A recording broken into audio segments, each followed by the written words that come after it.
When Radiant Beauty Incorporated was on the verge of bankruptcy, she finally agreed to be my girlfriend. For 5 years, I secretly used my family's resources to make her company flourish. Just before the IPO, Sarah finally agreed to marry me, saying she would make me the happiest man in the world. But then, I accidentally found chat logs between her and her best friend on her computer. I'm marrying Robert just to spite David. I believe David won't stand by and watch me marry that man. As long as David is willing to come back from abroad for me, I'll dump Robert, that placeholder, and marry him. Seeing this, I didn't hesitate to have my family withdraw all investments. Let them have their tragic romance. Dad, pull out the shares from Radiant Beauty Incorporated in a few days. The company's IPO was imminent. If my father withdrew his investment, it would be a devastating blow to Sarah. That woman, Sarah, dared to cheat on you? I'm going to settle the score with her.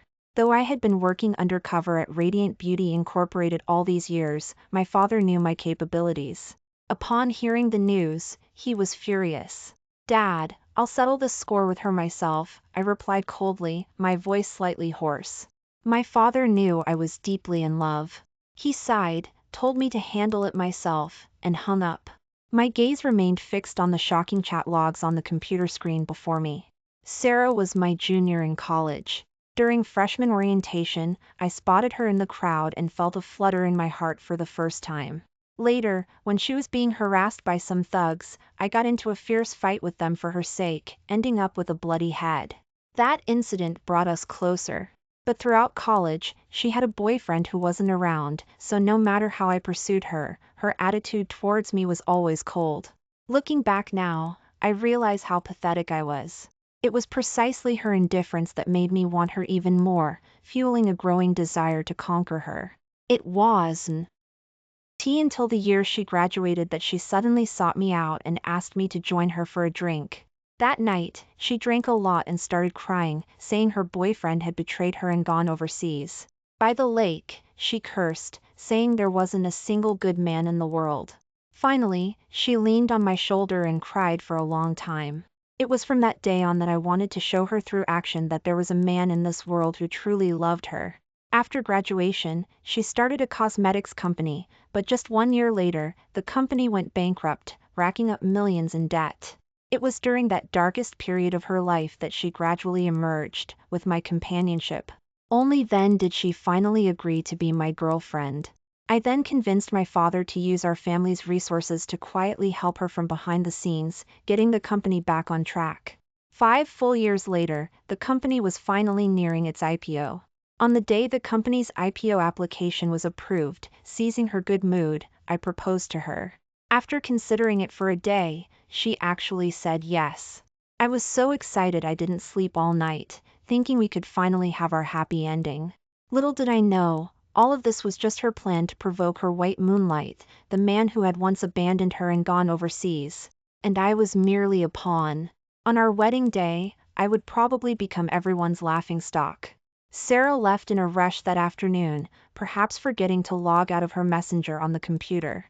Despite the chat logs leaving me breathless with heartache, I seized the chance to open her social media feed. I had never seen her social media feed before. She seemed to never post, not even when we traveled together. She wouldn't share any sweet photos of us. But now, opening her social media feed, I found out that she did post. She had just always blocked me from seeing it. Soon, I found a photo of a man on her social media feed.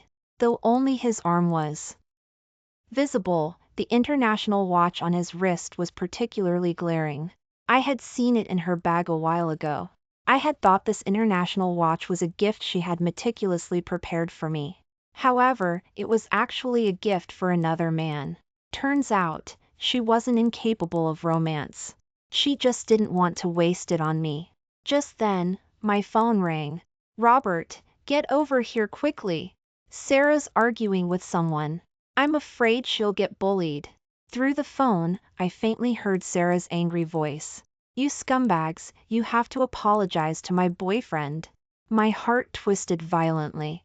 I wasn't even there with her. The boyfriend she was referring to definitely wasn't me.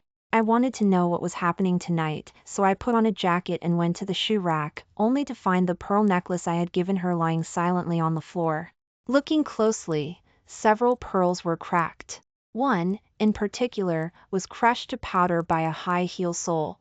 This pearl necklace was something I had personally dived for oysters again and again, carefully selecting each pearl. That day, after diving for oysters, I was completely exhausted. Yet, she didn't cherish it at all. I bent down, picked up the pearl necklace, and threw it into the trash can without expression. Then I hailed a cab and went to the bar where Sarah was arguing. But as soon as I arrived, I saw a man holding her tightly in his arms. The man's hand was wearing that expensive international watch. Those guys accidentally spilled a drink on Lisa's friend, and Sarah started arguing with them. Sarah drank a lot today. I was afraid she'd cause trouble. Lisa Chin, Sarah's friend, quickly ran up to me and explained. Hearing this reason, I couldn't help but smile bitterly. I remembered accompanying her to a business dinner before. Because the deal wasn't going well, the client deliberately spilled wine on my face. I didn't see her get this angry. Instead, she blamed me for not understanding drinking etiquette, saying I was the reason the cooperation failed. Seeing Sarah going up to argue with the other party again, her friend quickly rushed forward and stopped them. Sarah! Enough, enough, you're getting married soon, don't cause trouble. Unexpectedly, Sarah flung her friend's hand away. Who says I'm getting married? This scumbag spilled alcohol on my boyfriend. You think that's the end of it? No apology, nobody leaves. Sarah was drunk, swaying as she walked. Her words made some of my friends present who knew me feel awkward. They couldn't help but turn their gazes towards me. I smiled coldly, then stepped forward and slapped the man confronting Sarah across the face. My slap silenced the entire place. You scumbag! How dare you hit me? After a moment of silence, the other party erupted in rage and lunged at me. And I just wanted to see Sarah's reaction. If she could be so furious for this so-called boyfriend of hers, what about me, her fiancé? However, Sarah actually shoved me in the chest, yelling angrily, "What are you doing causing trouble? Haven't I had enough trouble today?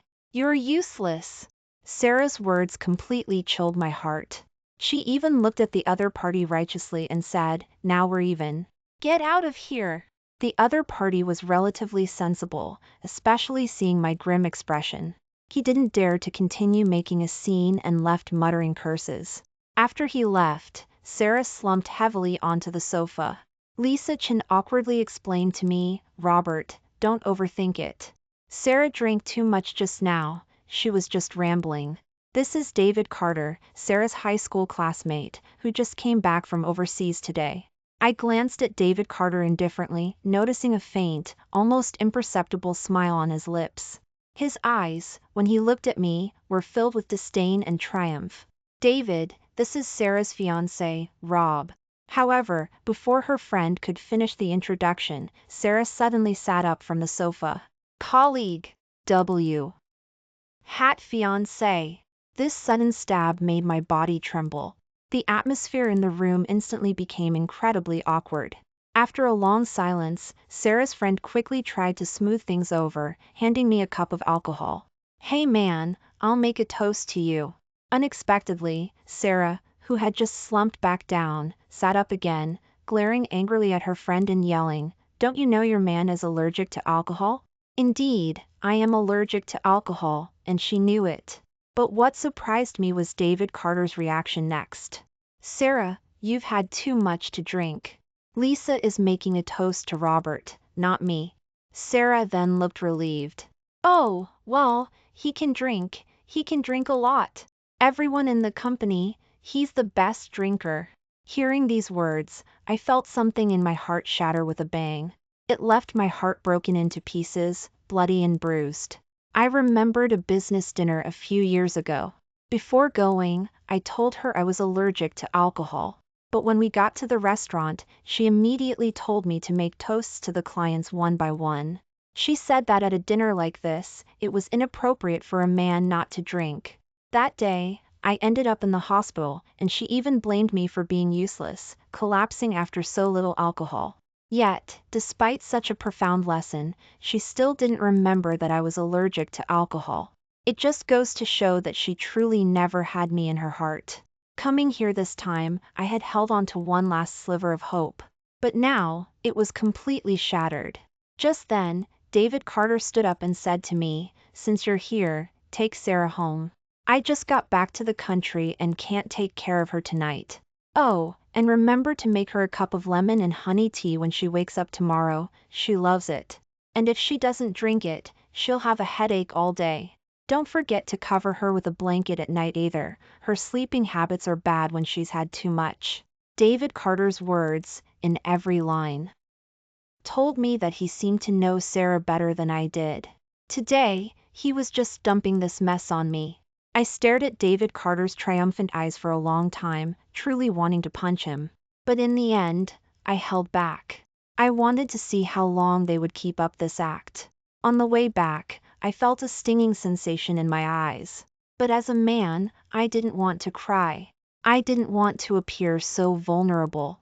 5 years of dating, and if you count the 4 years I chased her before that, I had loved this woman for a full 9 years. But this was the result I got. This also made me think of the chat logs I had seen earlier. As long as David Carter was willing to come back from overseas for her, she would dump me, the placeholder, and marry David Carter. Turns out, I had been just a placeholder all along. Today, she had achieved her goal. No wonder she had left in such a hurry in the afternoon. She must have gone to the airport to pick up David Carter. Just then, Sarah's phone vibrated. I opened it and saw a message from David Carter. But my gaze immediately focused on David Carter's profile picture. The two of them had matching profile pictures, probably changed during that gathering just now. I remembered last year, I had hired a famous cartoonist to draw a detailed profile picture for me and Sarah. I excitedly asked Sarah to use the new picture. Instead, she lashed out at me, calling me childish and telling me to focus on work. But now, she had changed to a more childish one with David Carter. Just then, I felt a small box in Sarah's bag. I carefully took it out. However, upon seeing the DR brand logo, my breathing instantly became uncontrollably rapid. My hands trembled violently. The rapid breathing left me feeling oxygen deprived, and the scene before my eyes began to spin. I finally mustered the courage to open the box. Inside was truly a unique diamond ring. Engraved on the back were the letters XR, David Carter's initials. I had asked her countless times to, "Oh, get a DR ring for our wedding." After all, each man can only custom order one in their lifetime. But she was always unwilling. She said it was just a gimmick. However, she had just been waiting for David Carter all along, waiting to engrave David Carter's initials on this most important ring. I took a deep breath, trying to calm myself down. Then, while Sarah was asleep, I used her fingerprint to open the message from David Carter. "Darling, don't forget to go pick out the wedding dress tomorrow. I'll pick you up then." Boom. Seeing this message, I felt a buzzing in my head. I had brought up the wedding dress many times with her, but she always told me to pick it out for her, saying that anything I chose would be fine. She also said that with her figure, she could pull off any wedding dress. In reality, she didn't care what I bought at all. She never planned to wear the most beautiful wedding dress at my wedding. At this moment, I really wanted to punch the car window glass hard. But seeing the driver still in the front seat, I could only clench my fists tightly, trying to restrain myself. Men don't cry. My fingernails dug deeply into my flesh. I could only let the physical pain replace the pain in my heart. I tried to let go of this love that I had clung to for 9 years. The next morning, I still made her the lemon and honey tea as David Carter had said. However, she took a sip and spat it out. "What is this stuff? Why did you add ginger? Don't you know I hate the smell of ginger the most?" But I remembered David Carter clearly saying she loved the taste of lemon and honey tea. Soon, I understood. She didn't like the taste of lemon and honey tea, she liked David Carter's taste. She liked the taste of her white moonlight, even if this white moonlight had once abandoned her and gone overseas. However, I had been awake all night and had thought a lot about this relationship. Seeing her like this now, I surprisingly wasn't angry. I then poured tea. He entire bowl of lemon and honey tea into the trash can. After putting on her shoes, Sarah said coldly, "The company is about to go public, I have a lot to do. Don't cause me any more trouble." With that, she turned and slammed the door shut as she left. I knew she was having David Carter accompany her to pick out the wedding dress. I quickly sent someone to find out which wedding dress shop Sarah had chosen. Actually, I didn't need to investigate. Without any surprise, Sarah had chosen the most expensive and luxurious wedding dress shop in the city. It was also the shop I had already been to 4 or 5 times. 3 days ago, I had ordered the most expensive wedding dress in the country there, planning to give her a surprise. Today was supposed to be the day the wedding dress arrived. However, when I arrived at the entrance of the wedding dress shop, I happened to see Sarah trying on this very wedding dress, twirling in front of David Carter. And David Carter was discussing something with the store manager. "David, I really love this wedding dress, I want this one," Sarah said sweetly, clinging to David Carter's arm and acting spoiled. She had never acted like this in front of me. She was like a completely different person. Then, Sarah began to negotiate earnestly with the store manager.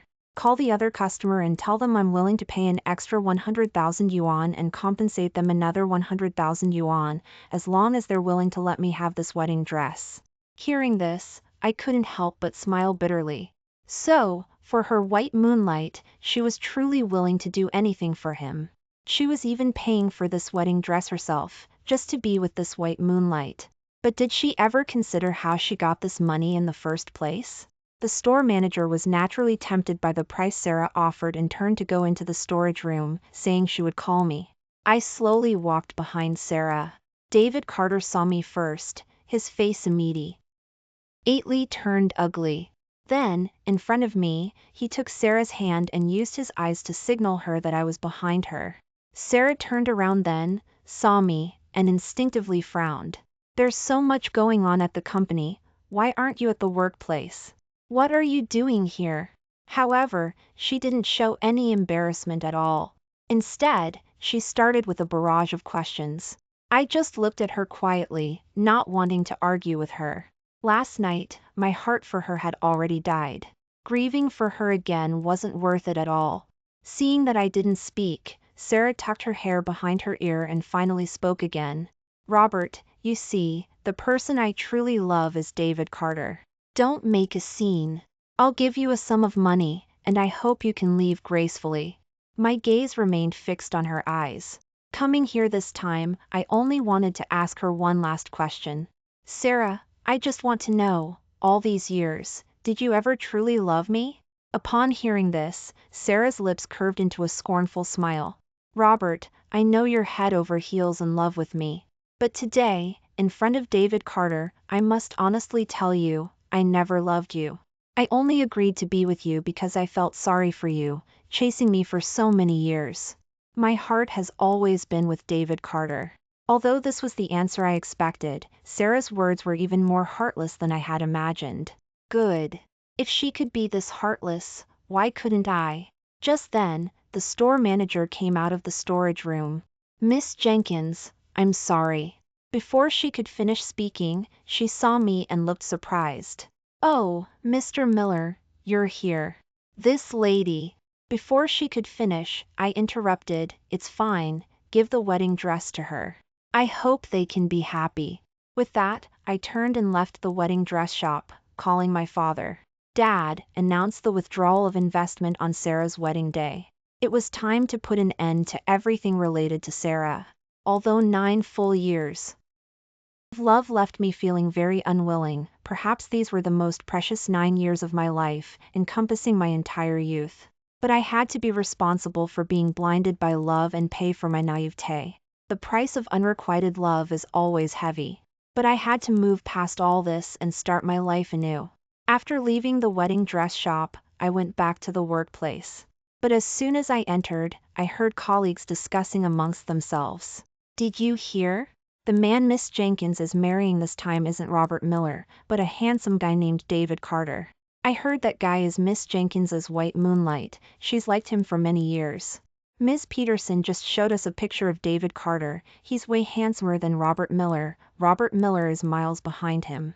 If I were Miss Jenkins, I'd choose David Carter too. Robert Miller is nothing compared to David Carter. I always thought Robert Miller was the heir apparent, turns out he was just Miss Jenkins's placeholder. These words were like daggers piercing my heart. I tried to act as if I heard nothing, walking straight to my office, and then began packing my belongings into cardboard boxes, item by item. I understood the principle of fair weather friends. These employees, who used to call me Rob, immediately became so heartless now that they knew Sarah wasn't marrying me. Heh. Humanity. However, just as I was packing, Sarah suddenly burst into the office, raging, pointing at me and cursing, "What's going on with Mr. Thompson's deal? Why did Mr. Thompson suddenly say he's not cooperating with us anymore? Are you messing things up behind my back? You should know how much I've put into this company over the years." Robert Miller, personal feelings and work are two different things. If you're going to retaliate against my company because of personal feelings, I won't let you get away with it. I've worked so hard to get to where I am today, about to become the CEO of a listed company. The hardship behind this is something you can't understand. Hearing Sarah's words, I couldn't help but want to laugh. Since I had been the one facilitating many of the company's deals behind the scenes all these years, my father must have already started asking some of our company's partners to cancel their cooperation. She really thought the company was going to go public because of her own ability. But I didn't refute her, I just replied coldly, "I haven't contacted Mr. Thompson." Sarah then noticed I was packing my office supplies. She frowned. "You're resigning?" "Yes, there's no point in staying at the workplace anymore," I nodded faintly, not even looking up at her. "It's probably for the best. Your office can be freed up for David Carter," she replied subconsciously. Hearing this, my heart clenched. Even if I didn't leave, she would probably be eager to force me out. Just then, she tossed a check in front of me. Written on it was 100,000 yuan. "You followed me for so many years, after all. This 100,000 is my breakup fee for you." Heh. This time, I truly laughed, but she couldn't possibly detect the bitterness in my laughter. "So, I was only worth a mere 100,000 yuan. What are you laughing at? Is it not enough? Robert Miller, all these years, where you lived, what you ate, even the clothes you wore and the things you used, none of it was paid for by my money? I'm willing to give you a breakup fee. I've been more than generous," Sarah said righteously. Looking at her like this, I felt more sadness than anything else. I had loved a woman like this for 9 years. How foolish was I? I slowly picked up the check from the desk. A hint of contempt curved her lips. Until I tore the check in half right in front of her. "Keep it yourself. You'll need this money for your life later." Besides severing ties with her in work, I needed even more to sever the connections from every little detail of our life together. Although the memories held a hint of sweetness, perhaps more of it was just my one-sided happiness, just me thinking I was happy. Looking back now, her past coldness was all just perfunctory. However, upon arriving home, I found a lot of my belongings thrown outside the door. They were all my daily necessities. Yes, throw all these out too. Throw the bed sheets too. I'm not going to touch the sheets that man slept on. And these cups, throw them all out. From inside the house, I heard David Carter's voice. He was pointing things out to the moving company people inside. Nearly half of the things in the house were thrown out.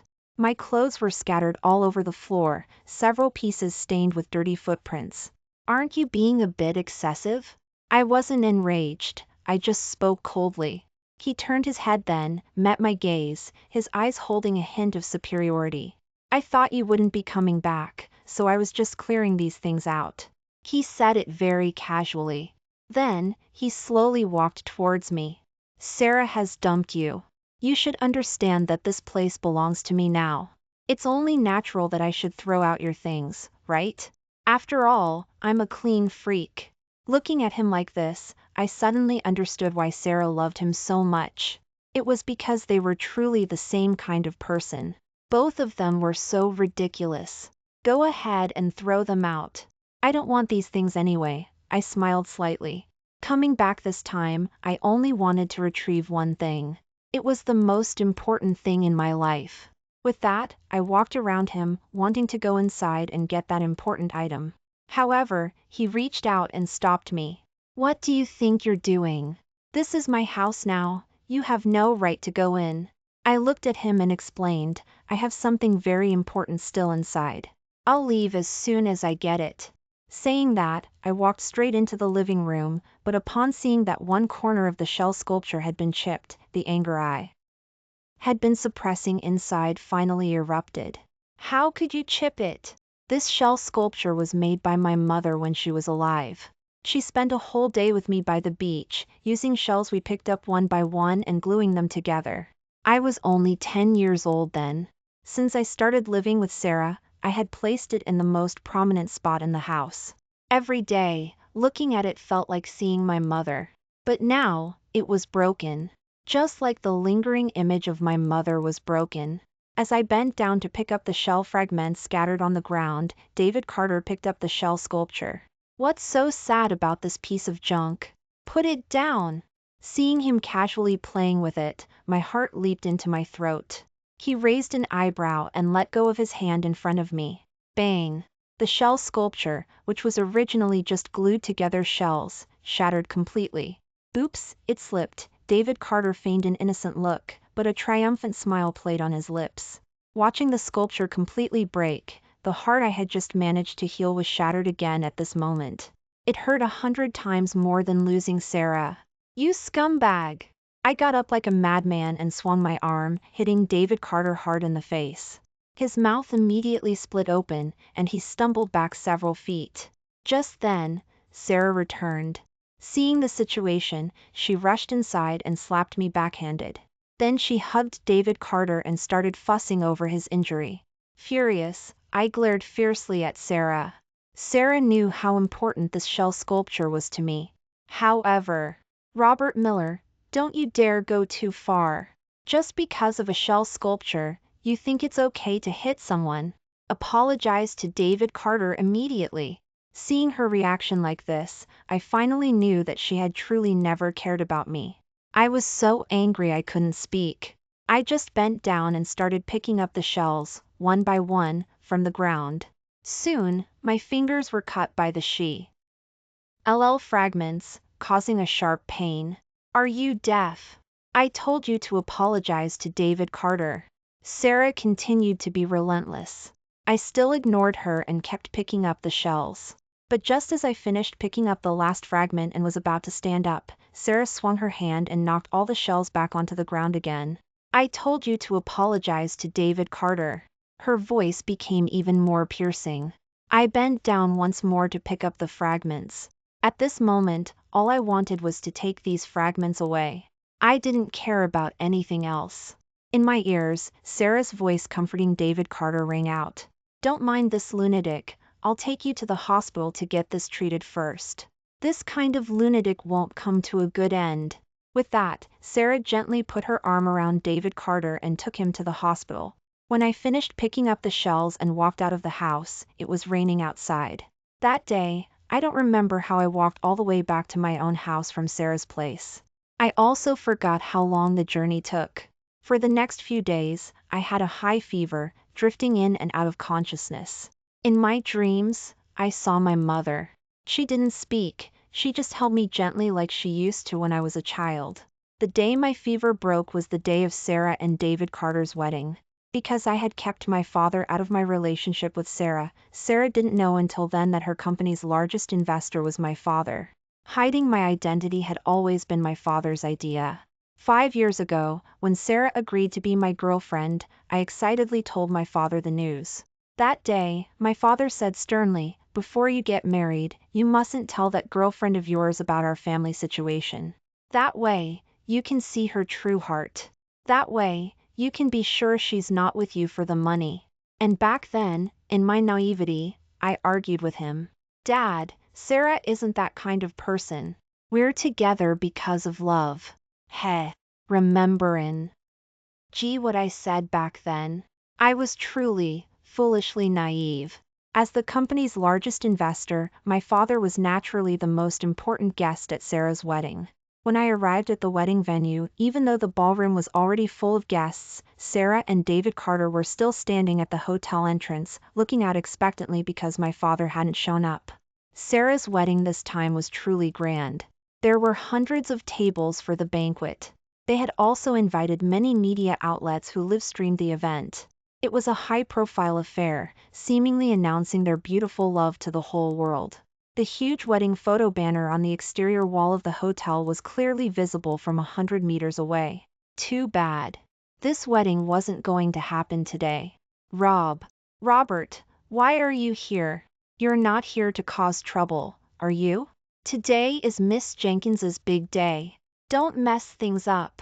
Quick, call security. How can this guy show up at the wedding today? He must be deliberately trying to cause trouble. He's already been dumped by Miss Jenkins and he specifically picks this time to cause trouble. How shameless. Soon, colleagues from the company noticed me and swarmed towards me, looking like they wanted to push me out. After all, a rising tide lifts all boats.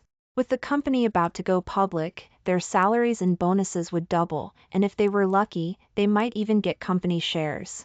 Naturally, they would cling as tightly as possible to Miss Jenkins's coattails. Soon, the security guards and Sarah appeared. Perhaps because of the numerous media present, Sarah didn't erupt in rage, but maintained an elegant and poised demeanor. However, in her eyes, I saw loathing towards me. We've broken up. Today is David Carter's and my big wedding day. I hope you won't cause any trouble. With that, she beckoned to her secretary, took a check, scribbled a few lines, and handed it to me. I know you came for money. Here's 500,000 yuan. This should be enough, right? Today, I don't want to get angry. Be sensible and leave quickly. At this moment, I saw David Carter say something to the media, and the reporters present immediately aimed their cameras at me. Perhaps he wanted the whole world to see what an unreasonable placeholder I was. Until I looked into the cameras and slowly spoke. As the company's largest investor, shouldn't I attend Miss Jenkins's wedding? As my words left my mouth, the scene fell silent. But only for a moment, before a burst of laughter erupted. Ha ha ha ha. This lunatic must have lost his mind from the heartbreak? This guy is definitely crazy. He says he's the biggest investor? We know exactly how much he's worth. If this man hadn't relied on Miss Jenkins all these years, he might not even be able to afford food. And now he says he's the biggest investor. He's always been like a nobody at the workplace. If Miss Jenkins hadn't looked out for him out of past affection, he probably would have been fired from the company long ago. Everyone looked at me with mocking expressions. Even Sarah couldn't help but laugh, looking at me playfully. Robert Miller, I know you love me to death, and without me, your whole world has collapsed. But really, there's no need to make up such a reason. It just makes you seem mentally unstable. Take this money and go see a doctor. If you really have mental problems, you should get treatment. David Carter even took out his phone and dialed the psychiatric hospital. Hello, we have a mentally ill person here causing trouble at my wedding. Please send someone immediately to take him away. All right. Since he's a mental patient, security, get him out of here first. I don't want my mood to be ruined by someone like this on such a good day. At David Carter's command, several security guards came up and tried to grab my arm. Until my father's voice rang out. He's my son. Let's see who dares to touch him. Son? My father's voice was like a clap of thunder out of a clear sky. Everyone present turned their gazes towards my father. Their eyes were filled with shock and fear. Sarah swallowed hard, her lips beginning to tremble uncontrollably.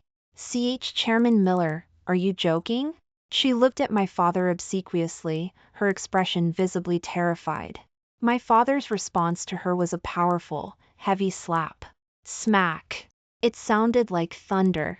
Sarah stumbled back several feet, nearly falling to the ground. Who are you? How dare you hit my fiancé?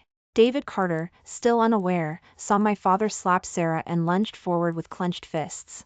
But then, another slap rang out. This time, it was a panicked Sarah who ran up and slapped David Carter. Show some respect. How dare you talk to Chairman Miller like that? Apologize to Chairman Miller immediately. It was clear that in just a moment, Sarah had completely panicked. She knew clearly what the consequences of offending my father would be. Sarah, you threw away my son for this man? My father's face was terrifyingly grim. The scene was filled with uproar. Oh my God, what's going on? Robert Miller's father is actually Chairman Miller. Holy crap, so the young master has been at the company all along. Miss Jenkins didn't even know this. It's over, it's over. Miss Jenkins offended Chairman Miller like this, the company is definitely doomed. Forget about going public, it will probably go bankrupt before long. Some of the employees even rushed forward to plead for Sarah. After all, if the company went bankrupt, their fate was obvious. They would all lose their jobs. The wealth they were about to attain would all become dust. Rob, you've been at the workplace for so many years, you must have feelings for the company. You can't let Miss Jenkins's personal relationship problems affect the company. That's right, Rob. Why don't you take over the company? We're all on your side. They were all silent, not daring to breathe loudly. Robert, you decide what to do with the company, my father said lightly, looking at the scene. These words seemed to give Sarah hope. She knelt before me with a thud, right in front of everyone present, including the media reporters. Robert. I hadn't expected her to call me husband. I had wished so many times for her to call me husband every morning when she woke up. I had asked her many times, but she could never say it. I never expected the first time would be at this moment. How ironic! You have no right to call me that. It makes me sick. Your husband is him. I have given you what you wanted. Smack, as I said this, she raised her hand and slapped herself hard across the face. Robert, I was wrong, I was truly wrong. The person I love in my heart was actually you all along. Especially now, without you, I won't be able to live. At this moment, she was as humble as a dog. Get up! However, David Carter suddenly pulled her up, his face full of anger. Sarah, get up! Kneeling before this man, where is your dignity? The person you love is clearly me. Even without the investment, the company can still grow. I came back from abroad for you.